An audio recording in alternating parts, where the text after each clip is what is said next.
Si la lente et longue descente aux enfers du Mali peine à révéler ses responsables, les acteurs du mouvement démocratique sont grandement pointés du doigt, surtout avec l'avènement de leur ennemi historique à la primature. En effet, depuis belle lurette, les péripéties et autres successions d'événements qui secouent le Mali sont tout mis au compte du mouvement démocratique. Une accusation qui a malheureusement déteint sur la crédibilité de toute une génération d'hommes politiques.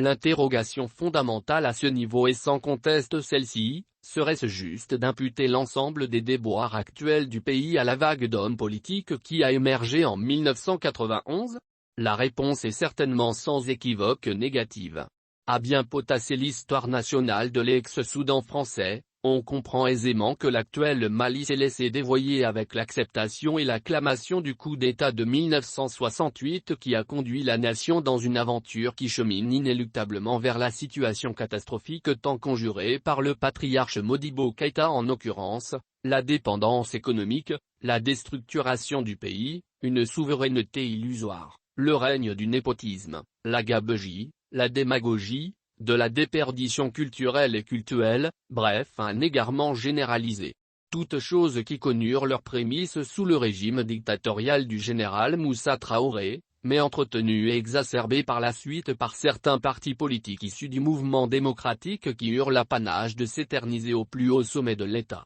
Pour autant, on ne peut pas être dans la félonie au point de balayer d'un revers de main les avantages que procurent les acquis démocratiques dont continuent de jouir ses plus fervents détracteurs, notamment l'intrépide Kshogel Kokalamega qui porte gaillardement l'héritage d'un régime dictatorial tout en lançant des piques d'inimitié à l'endroit des supposés pilleurs de la République qui il y a moins d'un an et demi étaient ses alliés. Et ce n'est pas le fameux vocal le concernant qui nous dira le contraire. Par ailleurs, on constate que le mal malien, qui consiste à avoir ce regrettable chic vilipendé des dirigeants en les réhabilitant par la suite, peut avoir un effet pernicieusement confus sur les futures générations qui ne sauront peut-être pas quel modèle de leadership choisir entre celui de Modibo Keïta, général Moussa Traoré, Alpha Oumar Konaré, ou du général Amadou Toumani Touré. Cependant, elles seront inspirées de bien situer la confusion des responsabilités qui entrave en toute objectivité l'ascension de notre très cher Mali.